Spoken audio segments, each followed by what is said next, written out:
1964లో అరికెపూడి కోడూరి కౌసల్యాదేవి రచించిన చక్రభ్రమణ నవల డాక్టర్ చక్రవర్తిగా తీశారు. అందులో దర్శకుడి దర్శకత్వ ప్రతిభ అణువణువునా కనిపిస్తుంది. ఒక చిన్న ట్విస్ట్ సినిమా మొత్తాన్ని నడిపించేసి అద్భుతమైన ప్రజాదరణని అందించిందంటే అది చాలా గొప్ప విశేషంగా చెప్పుకోవచ్చు. అందులో పాటలు ఆత్రేయ గారు, సంగీతం సాలూరు వారు. సాలూరు వారి సంగీతం అంటేనే అదొక స్వరలీల, రసజ్ఞ హేళ. అటువంటి అద్భుతమైన సంగీతాన్ని ఇచ్చినటువంటి సాలూరు వారి పాటల్లో సుశీలమ్మ పాడిన ఈ పాడమని నన్ను అడగ తగున 2 వర్షన్స్ ఉన్నాయి ఇందులో. ఆత్రేయ గారు 2 రకాలుగా కూడా రాశారు. ఒకటి నాగేశ్వరరావు గారి చెల్లెలు వీణ వాయిస్తూ తన పుట్టినరోజు సందర్భంగా పాడటం, ఆ తర్వాత ఆవిడకి వ్యాధి ఉండటం బయటపడటం, ఆవిడ చనిపోవడం జరుగుతుంది. అదే పాటని నాగేశ్వరరావు గారి చెల్లెలుగా భావించినటువంటి సావిత్రి గారి వీణ వాయిస్తూ సావిత్రి గారు పాడటం అన్నది జరుగుతుంది. అందులో మనకి అద్భుతమైన ఆవిష్కరణ జరిగింది. అక్కడ ఆత్రేయ గారు రచించిన రచనకి ఈ కళా సృష్టి ఎప్పటికీ రుణపడేటట్టుగా, కళా ప్రపంచం ఎప్పటికీ రుణపడేటట్టుగా సాలూరి వారు సంగీతం కట్టి సుశీలమ్మతో అజరామరంగా పాడించడం జరిగింది. ఇది ఖమాస్ రాగంలో చేశారు. సమగమ పదని సరిద పమగరేస. ఇది భాషాంగ రాగం, అంటే కాకలి నిషాదం అన్యస్వరంగా వస్తుంది. 28వ మేళకర్త హరికాంభోజిలో జన్యం. ఈ ఖమాస్ రాగం ఎక్కువగా జావళీలకి, శృంగార రసానికి బాగా ప్రసిద్ధి. మనకి చలనచిత్రాల్లో కూడా చాలా జావళీలు, శృంగారపరమైన గీతాలు ఈ రాగంలో ఉన్నాయి. మనకి బాగా తెలిసిన పాట వచ్చి భానుమతి గారి మల్లీశ్వరిలో కృష్ణశాస్త్రి గారి రచన. ఎందుకే నీకింత తొందర, ఇన్నాళ్ళ చెరసాల ఇరే తీరునే, ఎందుకే నీకింత తొందర.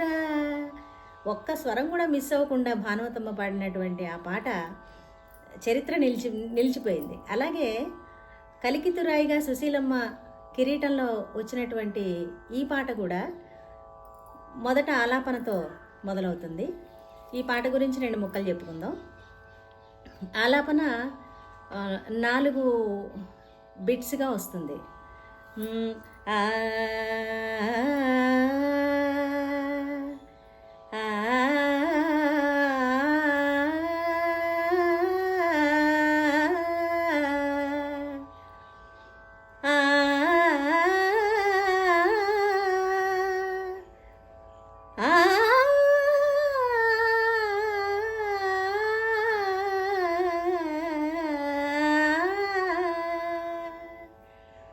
అలా ఆలపిస్తున్నప్పుడు మన మనసంతా తేలికైపోతుంది, ఎక్కడో లోకానికి వెళ్ళిపోతాం, అనిర్వచనీయమైన ఆనందానుభూతికి లోనైపోతాం. వెంటనే ఆ 4 బిట్స్ అవ్వగానే వీణ, ఫ్లూట్, వయలిను, పియానో 4 కలిపినటువంటి ఓపెనింగ్ బిట్ ఒకటి ఇస్తారు. ఆ వెంటనే అద్భుతమైన పాట మొదలైపోతుంది. సుశీలమ్మ పాడతారు. తర్వాత ఇందులో చరణంలో పొదల మాటున పొంచి పొంచి ఎదను దోచిన వేణుగానము, ఒలకబోసిన రాగ సుధకు మొలకలెత్తిన లలిత గీతి. ఆ లలిత గీతి అని ఆవిడ పలకటంలోనే అంత లాలిత్యం, ఆ సాహిత్యం యొక్క అందం, ఆ సొగసు అంతా అందులో మనకి వినిపిస్తూ ఉంటుంది. తర్వాత 2వ చరణంలో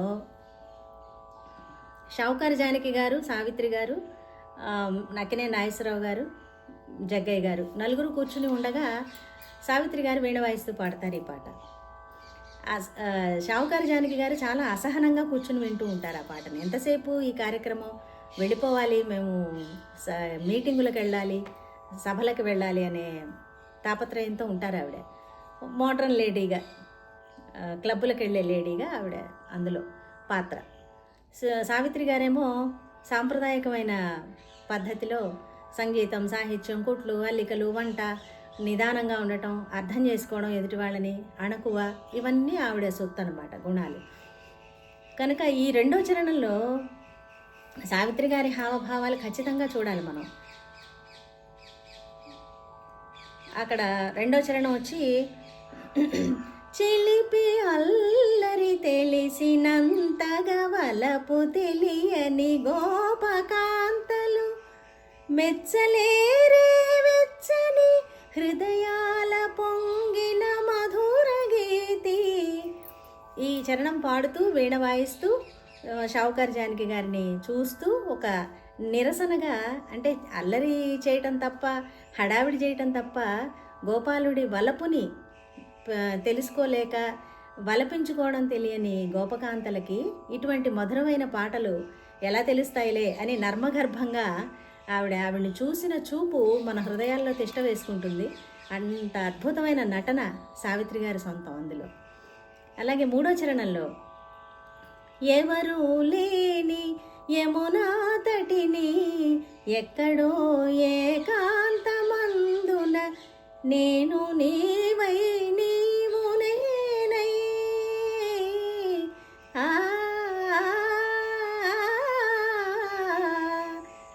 అక్కడ ఆవిడ ఆలాపించటం చిన్న బిట్ ఒకటి దానికి అనుగుణంగా రావటం జరుగుతుంది.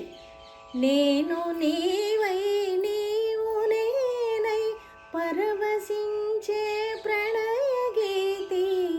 ఆ పరవశత్వాన్ని కూడా ఆవిడ గొంతులో పలికించడం చాలా గొప్ప విషయం.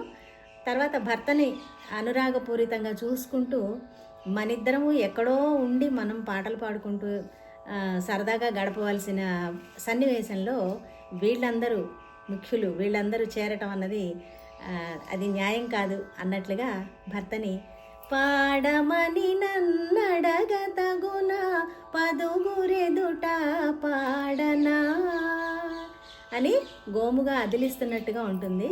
ఇంత అద్భుతమైన పాట మరో 50 ఏళ్ళైనా కూడా మనం మర్చిపోలేము. మన హృదయాల్లో ఎప్పటికీ నిలిచిపోయే పాట. ఓకే, మరో పాటతో మరోసారి.